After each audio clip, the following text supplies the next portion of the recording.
call to order the regular meeting of the King George County Service Authority Board of Directors. We'll start tonight with an invocation by Ms. Cleveland and pledge of allegiance by Mr. Miller. Please stand if you're able. Lord, please have wisdom to make the best decisions for the county and for the service. What do you do to the flag of the United States of America and to the republic for which it stands, one nation, under God, indivisible, with liberty and justice for all.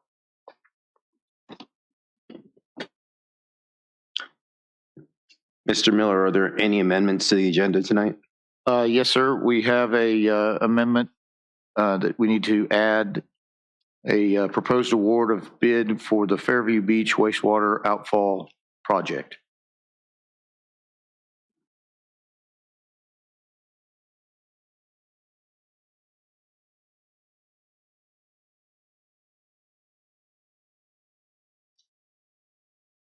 Mr. Chair, I'll be happy to move to amend the agenda as suggested by staff. Do you want to call that action 10-14.1? Yeah, that's what I was looking. I think so. Does that work for you?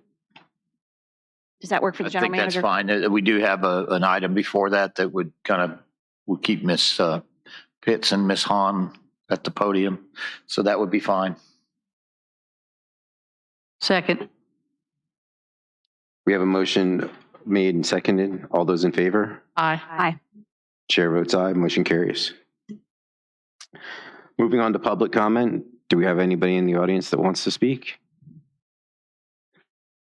And let's see if Mr. Dines has anybody online.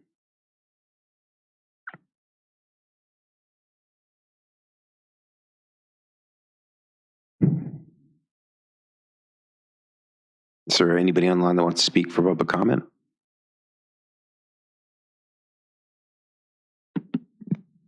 Mr. Chairman, I think Mr. Lynch would like to speak, but he hasn't connected yet.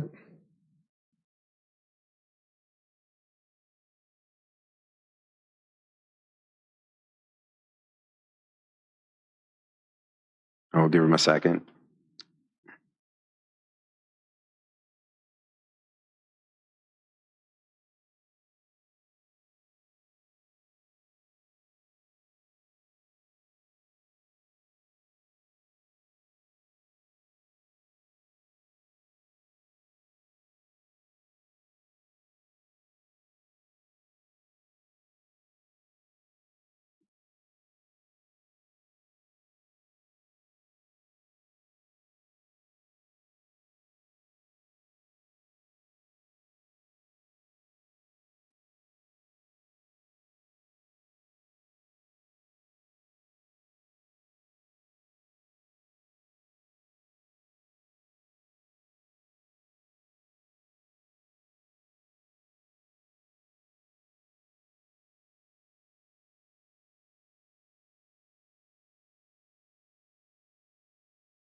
Is he connecting or? He's trying to find the link on the website.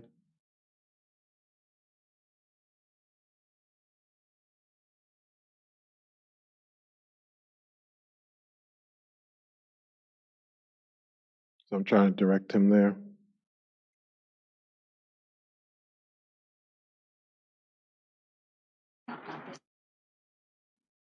Is Jim looking for this meeting or is he looking for the next meeting, the board of supervisors? Well, I don't like to assume, but I figured since he was on so early, it would be for this one. I can ask him.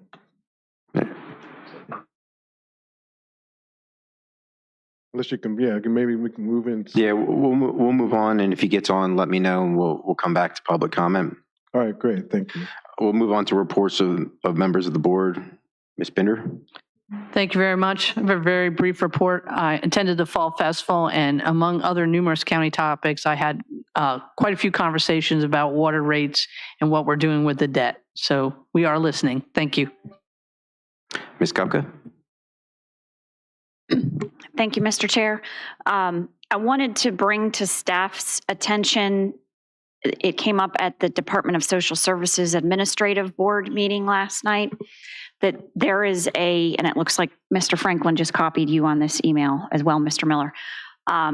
He mentioned a program, he wasn't sure what it was, and then I actually found the same program that he found and has sent on. Could we look into, if it would please the Board of Directors, the state has a low-income household water assistance program that it looks like the state office administers, not the local office. But I just wanted to see if the Board of Directors would like to direct staff to take a look at that program and see if we have any customers that may qualify for financial assistance with their water bills. I'm good with that. Is everybody good with it? All right. Let's take a look into it. Thank you very much. Yes, we will.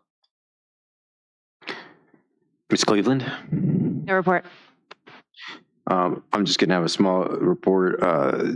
So far, I've heard nothing about the water meters in Hop Yard, which is good. There's no complaints. There's no crying or whining about things that got done. So they did a very good job. They were in, out. I don't know if anybody even noticed that they were there. So kudos to the contractor. They did a really good job, because usually there's there would be complaints if there weren't. So thank you for that. Did Mr. Lynch get on? Or we'll just keep going until he does. Yes, sir, please. All right, moving on to the consent agenda. I'll make a motion to accept the consent agenda as presented. Second. Motion has been made and seconded. All those in favor say aye. Aye. Chair votes aye, motion carries. Report from the county attorney, Ms. Lackey. So the biggest news from my office is that Jessica Washington passed the Virginia bar. She just got her bar results on Friday. The state bar doesn't ever tell you exactly when you're going to get your bar results. It's usually a Friday in October, but it's always a surprise for good or bad. But fortunately, in our case, as we knew it would be, it was good news.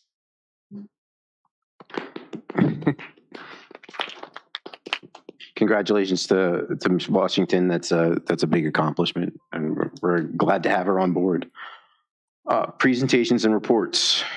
Preliminary August 2022 financial report. Mr. Chair, I'm sorry to interrupt. I have something in writing from the citizen that was attempting to get online, that it was for the next meeting, not the current meeting. So you could feel free to close public comment at this time. Thank you, Mr. Chair. Okay, we'll close public comment at this time. Mr. Lynch is going to speak at the Board of Supervisors meeting. Okay, the preliminary August 2022 financial report.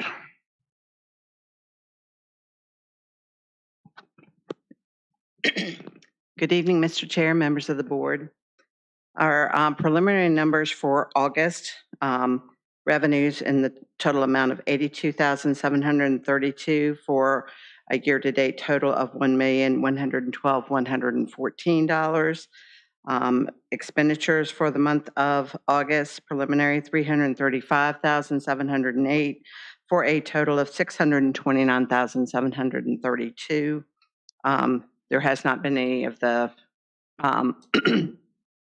transfers for the debt service, so they are a little bit higher, but none of that's been recorded as of yet. So that right now it's showing an excess of $482,382, but that is lower due to the debt payments. Any questions? Thank you for the report. Moving on to action items, and it looks like finance is going to be staying up. So we're looking at the acceptance for, looks like the VDH water grant in the amount of $5 million and the acceptance of the DEQ wastewater grant in the amount of $16 million. Yes. So at the Board of Directors meeting on June 7th, the board voted to approve the acting general manager to execute the funding agreement between the Virginia Department of Health, Office of Drinking Water, and King George County Service Authority. The acting general manager signed the agreement on June 30th, 2022, and the Virginia Department of Health fully executed it on August 2nd, 2022, including the list of projects to be completed. This grant is on a reimbursement basis, and the board needs to accept the funding so that the Department of Finance can begin submitting reimbursements. With that, I recommend that you authorize the county administrator to accept the $5 million VDH water grant. Do I have a motion? I move to authorize, is this for the county administrator to do or the interim general manager? Interim general manager, I'm sorry. I move to authorize the interim general manager to accept the $5 million VDH water grant as presented. Second. Motion has been made and second. Does this need to be roll call vote? It's just a standard. Since we're not expending it, I think we can just do a simple vote. So all those in favor? Aye. Chair votes aye, motion carries. And then the next item, in the Commonwealth of Virginia Acts of Assembly for the biennial budget for fiscal years 2023 and 2024, $16 million was included in the Virginia Department of Environmental Quality budget to provide a grant to the King George County Service Authority for wastewater projects. This funding was included for the first year of the biennial budget, which is fiscal year 2023. The King George Service Authority will need to complete applications for each project, and the grant is reimbursable. The board will need to accept the grant so that the Department of Finance can complete reimbursements. So I ask that you authorize the interim general manager to accept the $16 million Department of Environmental Quality wastewater grant. I'll make a motion for the interim general manager to accept the $16 million DEQ wastewater grant as presented. Second. Motion has been made and seconded. All those in favor? Aye. Aye. Chair votes aye, motion carries. Thank you.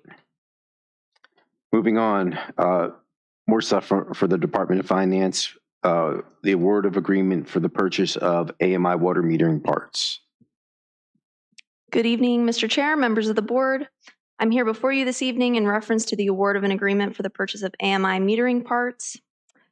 As meters are replaced, many of the components of the meters will need to be replaced as well. The costs associated with these replacements are outside of the AMI project, and funds are in the current operating budget to cover the cost. As a result, procurement issued IFB 0912-2022-1400 soliciting bids for advanced metering infrastructure water metering parts. Bids were received and evaluated. Due to an error in their bid submission, the original lowest bidder withdrew their bid, making Ferguson the lowest responsive bidder. And with that, I would request that you authorize the interim general manager to issue a notice of award and to execute an agreement with Ferguson Waterworks in the amount of $97,980.50 for AMI metering parts subject to approval of the agreement as to form by the county attorney. With that, I'm happy to take any questions. Just to clarify, these are just to repair and replacement parts to have on hand, correct? Yes. Quick question, and I don't know who would answer this one, but how many meters with these replacement parts? How many meters can they replace?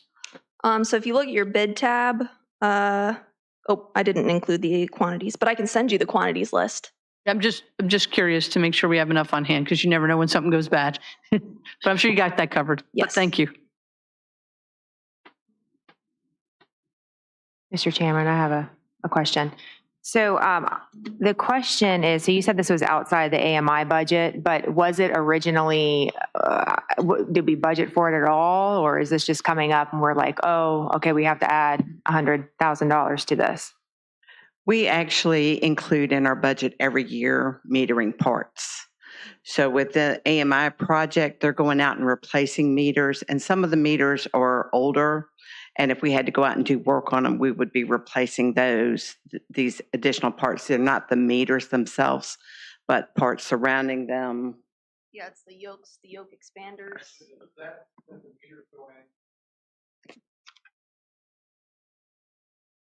Actually, we're ordering 100 meter sets, boxes, because they're in the old Crocs, so the new meter sets are a lot bigger than the older ones.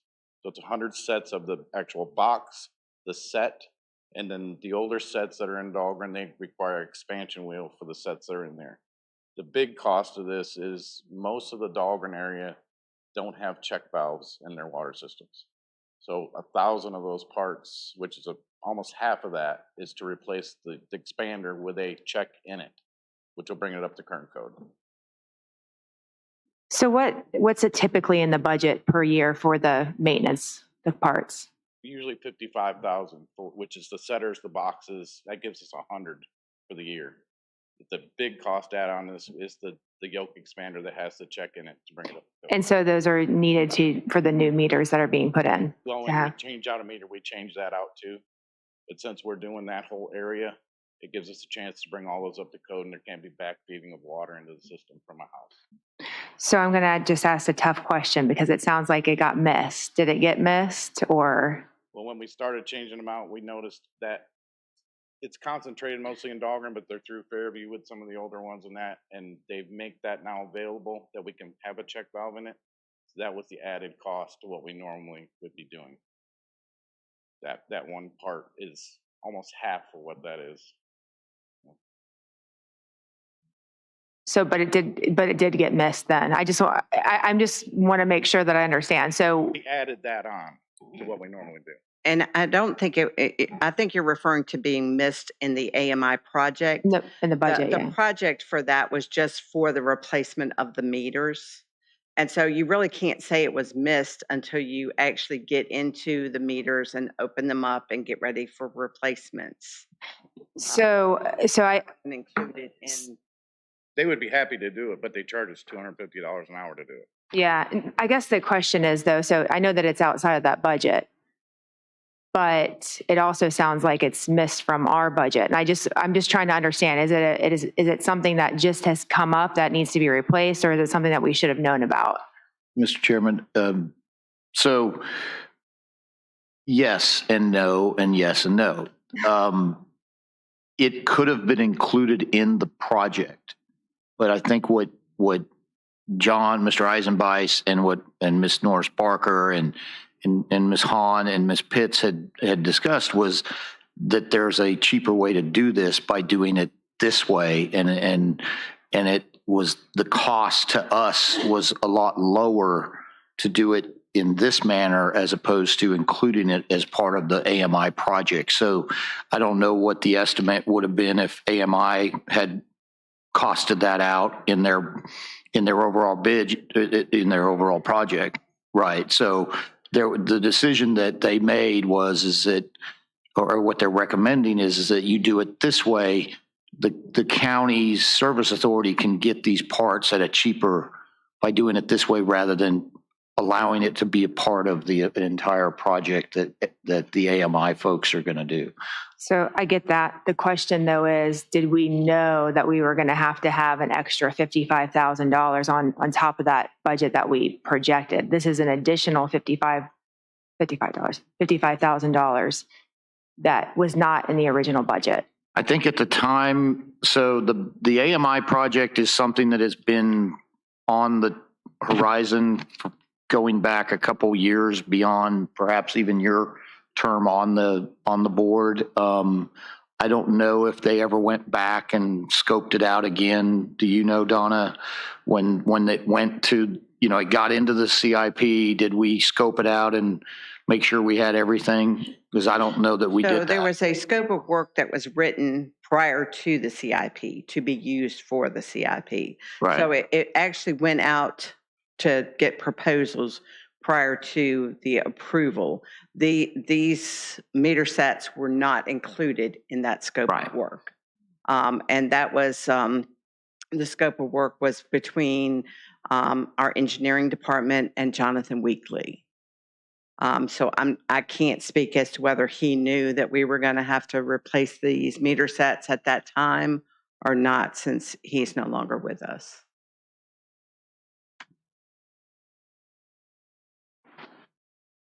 I mean, at the end of the day, we have to do this because it is what it is. But there's something that I just want to make sure that you guys know is that this is additional money that wasn't projected in our budget. So it's $55,000 extra that we didn't have on our original budget. So it is what it is, but it's just something that. So there is money included in the budget, and the operating budget for this. 55,000 was included. There are other metering parts and things that are also included in that budget that by replacing everything and having new parts, those costs will probably come in lower. Yeah, sorry, I'm saying 55,000. I mean, there was 55,000 in the budget, and whatever is over that was not in there, right? Right. Yes. And then but like I'm saying, there should be, because each year it's an estimate of what we think we're going to need to replace, not just in the meter parts, but in other things, along the line. So that usually you might come in one year, you've spent more in this line, but overall, I think that the budget should be okay. Ms. Cobra? So thank you, Mr. Chair. So I found the invitation for bid, and if you look on page 4, it doesn't answer all of the concerns, but it does state the minimum goods/services specifications are as follows. And there are 250 of a Carson water meter SLD lid only, 250 of a Carson plastic black meter box body only, 100 of a McDonald meter setter, 1,000 of a McDonald yoke expander with dual check, and 100 of a McDonald yoke EXP, whatever that is. It also says quantities specified are those intended to be purchased by King George County Service Authority. The exact amount ordered will be governed by actual needs to be determined at the time of award. Service Authority will only be obligated under any resulting contract to the extent of purchase orders issued and goods services received. So does that language mean that we only have to pay for what we actually do a PO for and need, right? Madam County Attorney, am I reading that correctly? Yeah, it's what's called a requirements contract. So in order to assess the bids, you have to put an amount in there so you can compare bids. It's your best guess, but you're not locked into that amount. Okay. Thank you very much. Are there any additional questions? All right. Is there a motion?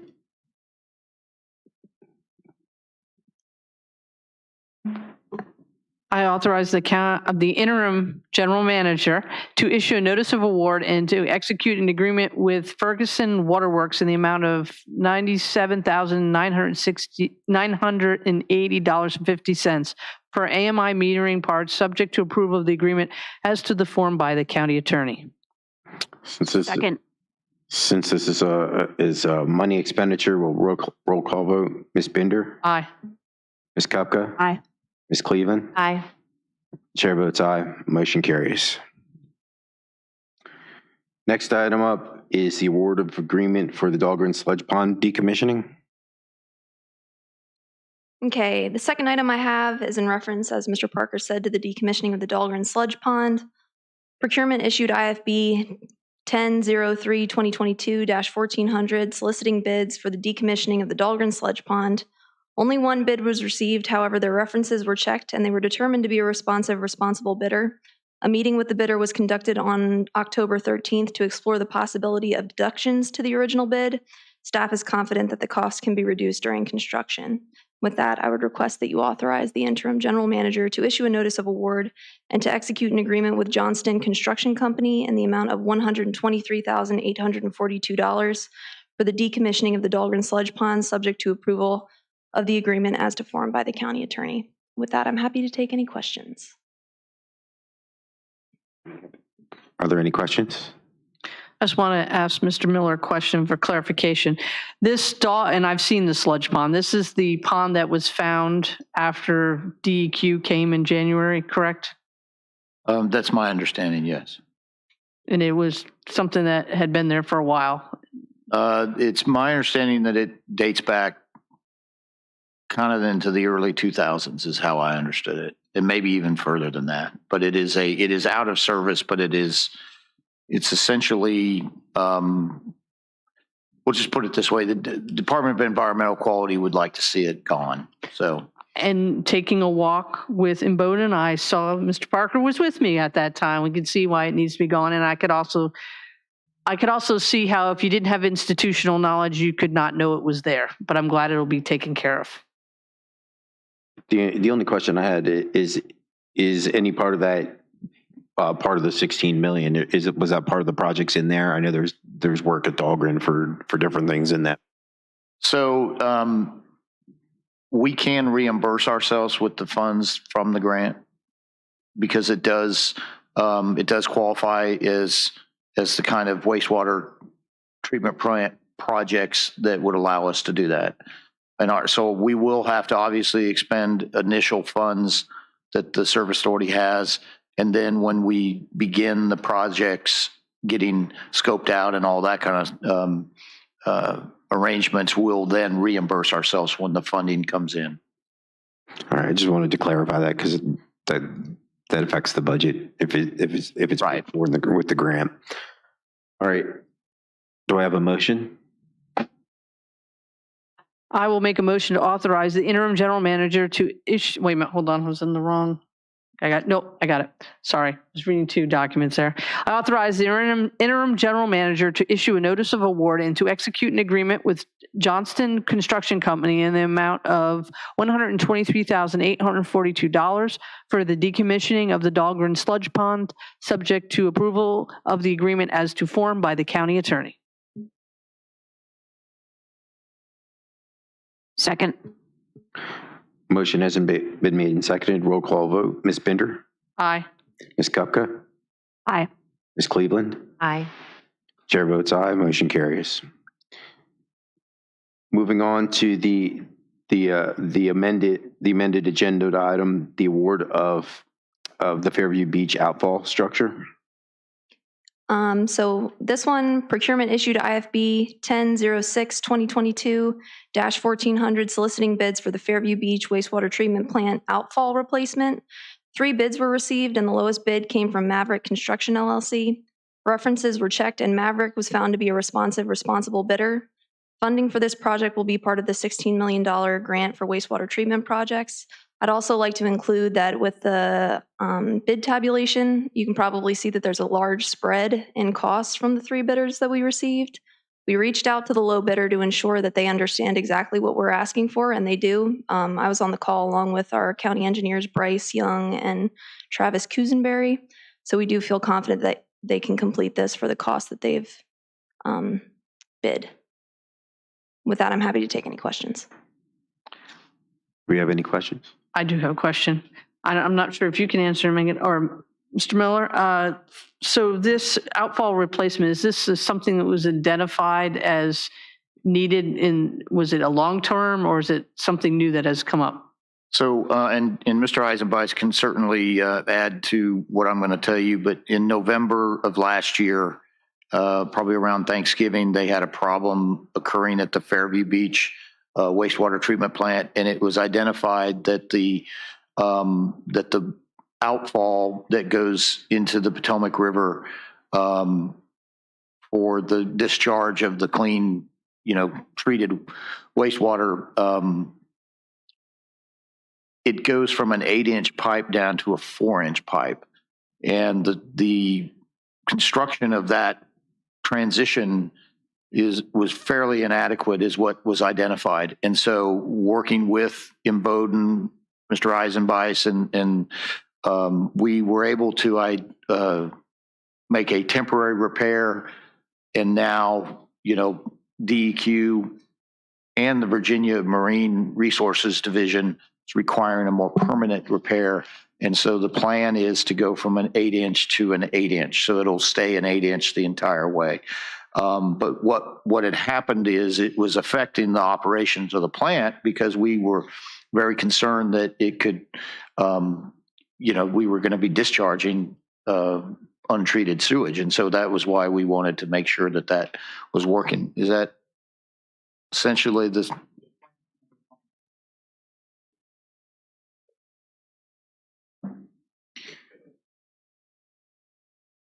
I think that it, as Mr. Eisenbeis indicated to me, that the transition from the 8-inch to the 4-inch was in a manhole, and they had put concrete on top of it, essentially. And that was to fix it.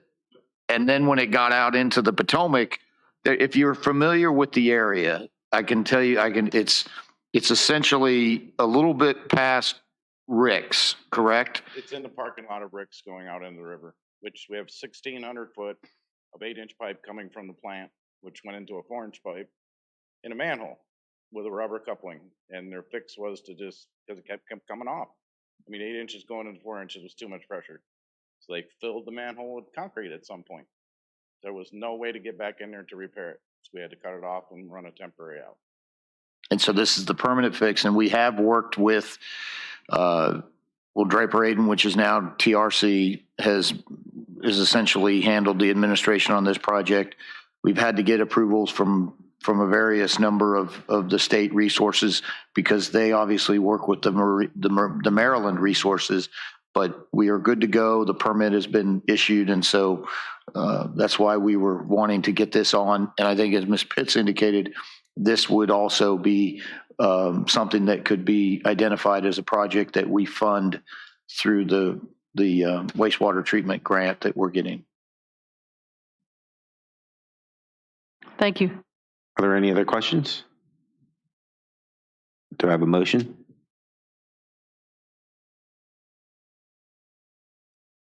I'll make a motion to authorize the interim general manager to issue a notice of award and to execute an agreement with Maverick Construction LLC in the amount of $86,000 for the Fairview Beach WWTP wastewater treatment plant outfall replacement, subject to approval of the agreement as to form by the county attorney. Second. Motion is made and seconded. Roll call vote. Ms. Binder? Aye. Ms. Kupka? Aye.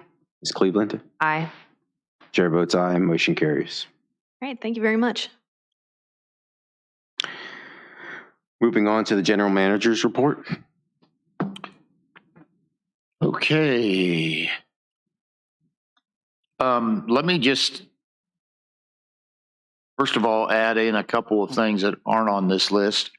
First of all, I would like to, I guess, do a shout out, as they call it, the youth call it, but for Mr. Eisenbeis and Mr. Goldman, our water manager, little beknownst to a lot of folks in the Dahlgren area, the night of the 7th, the day before Fall Festival. They were down there intensively working on the Saft well, which had the motor in one of the pumps had gone wrong. We got AC Schultz to come in, and they were able to do the work. And we were at, I think at one point, about 48% capacity. So we were very concerned that we have the Payne well is down right now, and that's one of the projects that's being worked on. But we were very concerned that water distribution in that area would be affected. So they got it in place. I think it was probably around 11 o'clock at night, and with John's help, they were able to make sure that everything was calibrated right and such like that. But I do want to offer my my praise for their work and their commitment to the and their crews for their commitment to being down there. To-do list updates. So we've added a new thing, and I'll talk about this with the Board of Supervisors as well, but the items in red are just kind of the new updates to existing ongoing projects. And then, of course, the yellow is that it's been completed. And the Board of Supervisors had asked that the yellow items kind of be moved to the bottom, so that's where they'll be from now on. I will add in the Virginia Low-Income Household Water Assistance Program. We'll do that research. We'll add that in so you can track that.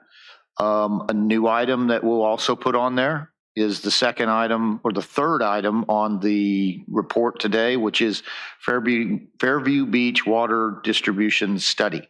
Mr. Cusenberry indicated they had some funds available in their engineering to have a study done by TRC, which is Draper Aiden, old Draper Aiden. So we'll start that project up and have them kind of prepare a scope and whatnot to start that project. So that's the beginning stages, I think, as I reported at the last meeting. Wastewater operator RFQ update. So we are looking at getting the responses back that the board had asked us to give both of the proponents. That's going to come back next Friday. We would hope that we'll have it to you 15th of November. If we can get it earlier, then that would be great, but we would definitely shoot for the 15th. I think given all the, diligent, the due diligence that we'll have to do, the vetting that we'll have to do, I think the 15th is a little bit more reasonable than the 1st of November, your next meeting. Let me skip down to update on the proposed consent order and the superseding consent order. So let me do the easy one first. The superseding consent order, that's the one that is dealing with the class 1 reliability for all the pump stations.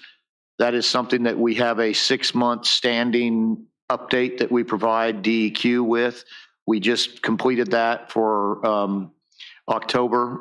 We are going to be doing some work on some of the pumps that we have, pump stations that we have. We've got to determine a couple of them that are possibly not ours. They're possibly owned privately, but the service authority maybe have had a history of actually maintaining those. So we want to try to get that resolved.